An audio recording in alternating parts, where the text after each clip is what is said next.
Welcome to another episode of China Update, where I provide you with the most up-to-date political, economic, and geostrategic analysis on the world's number 2 economy. My name is Tony. Let's jump in. Okay, happy Thursday everybody. Today's episode is being filmed at Auckland International Airport. My apologies in advance if there is some background noise. I think I have a relatively quiet space here though. We begin today's episode in the South China Sea. As we covered 2 days ago, Monday saw one of the most dangerous incidents between the PRC and US ally the Philippines near the disputed Second Thomas Shoal to date.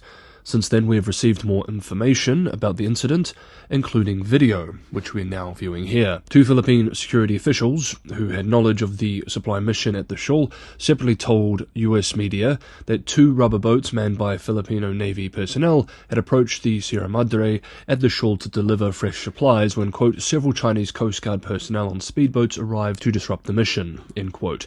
We can see this in the video here.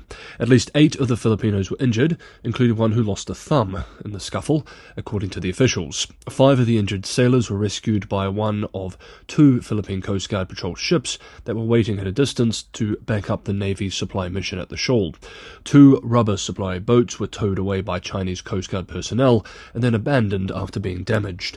The Philippines described this as a hijacking and destruction of Philippine vessels operating within their exclusive economic zone. According to the Philippine military, the China Coast Guard used blaring sirens and strobe lights to disorient the personnel. Tear gas and rocks were also thrown at and into Philippine vessels. A Chinese military aircraft was also claimed to be flying overhead in what was described as, quote, a further display of excessive force and intimidation, end quote. Commentators agree that the Philippines does not have the capacity to break through the increasingly tight PRC blockade of the Shoal.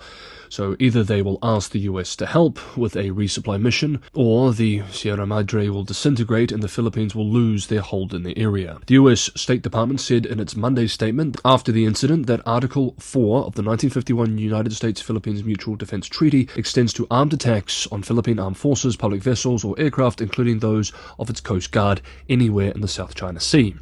The statement was repeated again yesterday. The question is, though, what is defined as an armed attack? Water cannons obviously do not meet the threshold, as we've seen this on several occasions now. What about a sailor losing a thumb?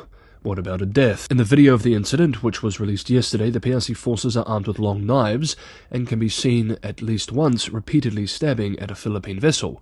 Is this an armed attack? The US will likely seek a very narrow definition of armed attack to avoid activating its obligations under the Mutual Defense Treaty. However, as these incidents become increasingly violent, if the US shies away too much, it risks both undermining regional trust in its security guarantees under other treaties, and worse, its efforts to deter the PRC in other theatres.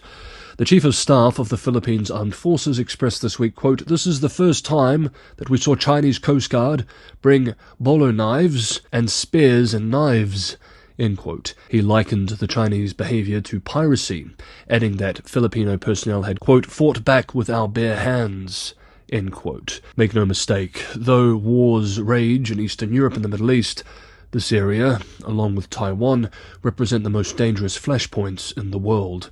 Zach Cooper, a senior fellow at the American Enterprise Institute, said as much this week, expressing, quote, it's the most problematic area in terms of leading to a real, genuine conflict. What happened on Monday was very serious and would probably lead to calls for the United States to intervene, end quote.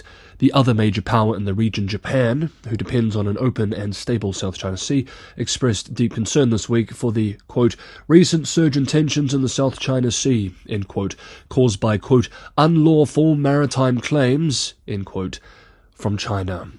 In a piece with War on the Rocks called The South China Sea Dog That Hasn't Barked Yet, Zach Cooper and Gregory Poling published their observations on the standoff. Quote, why have Chinese leaders taken to such a hard line against resupply efforts by the Philippines while permitting Vietnam's large-scale island building at multiple nearby features? There are at least 4 plausible explanations for China's behavior. First, Chinese authorities may feel that they are already engaged in the struggle with the Philippines in the South China Sea and want to avoid a second major standoff at the same time. There is precedent for this behavior. In the past, China sometimes avoided engaging in coercive measures against multiple neighbors at the same time. That brings us to the second possibility. Leaders in Beijing may believe that Vietnam is much more likely than the Philippines to escalate if China contests its actions, creating a crisis its leaders want to avoid. Private conversations with Chinese officials and experts suggest that many are convinced the Philippines will buckle if Beijing applies enough pressure. Third, and relatedly, China may be treating Vietnam differently from the Philippines due to the latter's formal treaty alliance with the United States. The logic of allying with a stronger country is that doing so should better deter challenges from adversaries. But in this case, Vietnam may counterintuitively be benefiting from not being a US treaty ally. In short, Chinese leaders may feel that Vietnam's land reclamation poses less of a threat than even much smaller actions by the Philippines, because it is unlikely that American forces would benefit from them directly. Fourth, Chinese leaders may be treating Vietnamese counterparts differently given the long-standing cooperative relationship between Beijing and Hanoi. The party-to-party links between the two communist states remain robust, albeit more distrustful than outsiders sometimes assume. End quote. Chinese state media has been extra fiery in its coverage of the incident and ongoing tensions between the two powers, and, as usual, paints the Philippines as a US puppet, without any indigenous concerns in the region, with state-run The Global Times writing yesterday, for example, quote, "With the support of the US, the Philippines' policy towards China has completely shifted towards Washington, supporting its strategic confrontation with China in the South China Sea. However, the Philippines' intention to confront China is unrealistic. Firmly binding itself to the anti-China bandwagon of the US only makes the Philippines insecure. In the South China Sea issue, although the US frequently mentions the US-Philippines Mutual Defense Treaty in an attempt to threaten China, the US will not take risks to provoke a war in the South China Sea for the interests of the Philippines." Ding Duo, Deputy Director of the Institute of Maritime Law and Policy at the National Institute for South China Sea Studies, believes that the US-Philippines Mutual Defense Treaty is just a few pages of paper that brings some psychological comfort to the Philippines. Considering the current international situation and the political background of the upcoming US presidential election, Washington cannot help but worry about accidental conflict in the South China Sea. Chen stated that the US's main goal is to see tensions escalate between China and its neighboring countries, hoping to create chaos around China to contain China's growing influence. End quote. Next up, we have one more development to cover for today, but if you're enjoying today's episode, I have a huge favour to ask first. That is just to like and subscribe. It's 2 clicks of the mouse, but it is a tremendous help for the channel on the platform. Patreon and Buy Me a Coffee links are also in the description. Thank you so much, everybody, for the ongoing support. Accusations of Chinese overcapacity has been one of the hot topics in recent months, as well as one of the more intractable issues in Beijing's relations with several key players, most notably the EU. This week, US-based Rhodium Group published a piece called "How China's Overcapacity Holds Back Emerging Economies." It argues that since 2019, weak domestic demand and expanding industrial capacity have combined to balloon China's manufacturing trade surplus, while growing Chinese exports benefit developing countries to some extent by providing inputs for their local industries. They also contribute to China's rising market power, creating new vulnerabilities for the developing world. It has long been assumed, the piece argues, that China's rise up the value chain would create a growing market for labor-intensive manufactured goods from other emerging markets. These hopes will be dashed if Beijing cannot restart the engines of its own domestic growth and absorb more of what it currently exports. Unless Beijing implements serious demand reforms, developing nations will be crowded out of manufacturing by Chinese overcapacity, leaving them dependent and without export opportunities, it says. We will end today's video by examining some of this report, which we're now quoting selected excerpts from directly. The past 4 years of COVID-19 have obscured developments in China's trade with the world. Now that the air is clearing, we can start to discern the magnitude of the pandemic's impact on China's economy. The combination of weak domestic demand and expanding industrial capacity increased China's manufacturing trade surplus by $775 billion between 2019 and 2023, more than Belgium's entire GDP. This growth has been across the board, but emerging and developing economies experience particularly substantial increases. Figure 1. For example, China's manufacturing trade surplus with ASEAN, the Association of Southeast Asian Nations, more than doubled between 2019 and 2023, rising from 3% to 6% of the region's GDP. Figure 2. Importantly, developing countries do not appear to have lost export market share to China over the last decade. Instead, their share of global exports expanded slightly, from 19.8% in 2019 to 20.4% in 2022. In comparison, China's rising export strength seems to have affected advanced economies more drastically. Those countries collectively lost 3.7 percentage points of global export market share between 2019 and 2022. Figure 4. At first glance, this is not necessarily a bad prospect for developing nations.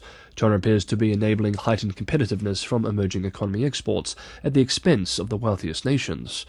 But, despite some benefits, rising Chinese exports have also sharply increased Chinese companies' market power. This makes developing countries vulnerable to monopolistic practices, such as withholding supply or colluding to raise prices, as well as to market disruptions, pandemic-like external shocks, and potential economic coercion. Consider the number of products where countries rely on China for more than half of their imports. Using that definition, emerging economies were reliant on China for 20% of all product categories in 2022, up from 15% in 2019. Figure 5. Together, the product categories where emerging markets are reliant on China represent a significant portion of the import value, 12% in 2022 against 10% in 2019. China's dominance over so many product categories creates, first and foremost, a risk of economic coercion, where the government restrains access to critical inputs for political leverage. Examples already exist, from rare earth exports to Japan in 2010, to more recent export controls on solar panels and other technologies, and reported denied access to solar equipment in India. Monopolistic practices are another risk.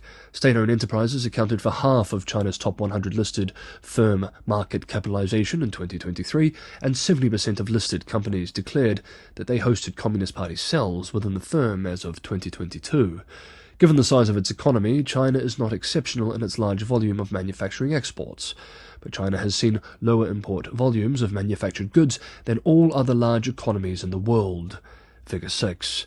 Since 2019, China's manufacturing imports from emerging economies, already weak relative to the size of its economy, have plateaued in absolute terms for countries like Vietnam, or outright declined in the case of Malaysia and Thailand.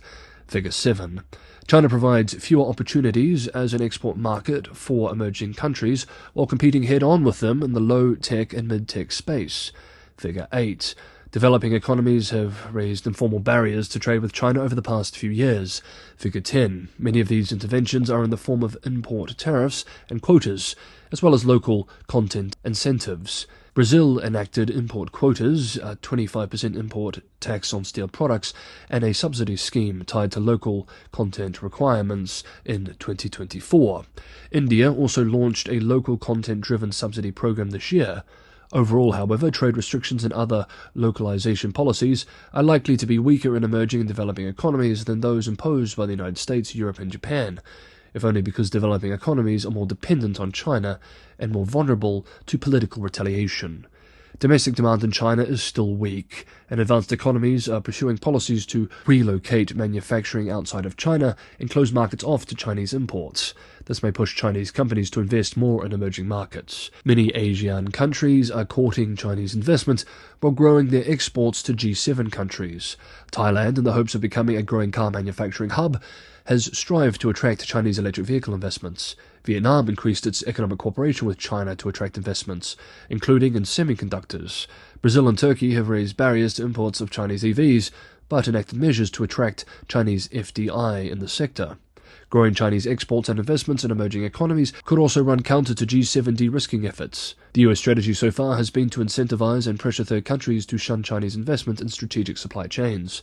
The EU, while more welcoming of Chinese investments, could also become wary of superficial diversification that hides a growing indirect dependence on Chinese inputs. In all major advanced economies, de-risking efforts have also entailed significant domestic investment in populations often reluctant to open up to more trade with developing economies. This means that the global south may not find as many opportunities to expand their exports to advanced economies in the coming years, particularly in strategic sectors, where they are tied to Chinese investment and inputs. Overall, without significant domestic policy changes within China or significant new restrictions on trade, developing economies are likely to run larger trade deficits with China, while becoming more dependent upon Chinese inputs. Here ends the direct quote and today's episode of China Update. Thank you everybody for listening. This should go up while I am in the air. If all goes to plan, I should be in Asia by tomorrow. Have a wonderful Thursday, and I will see you all tomorrow.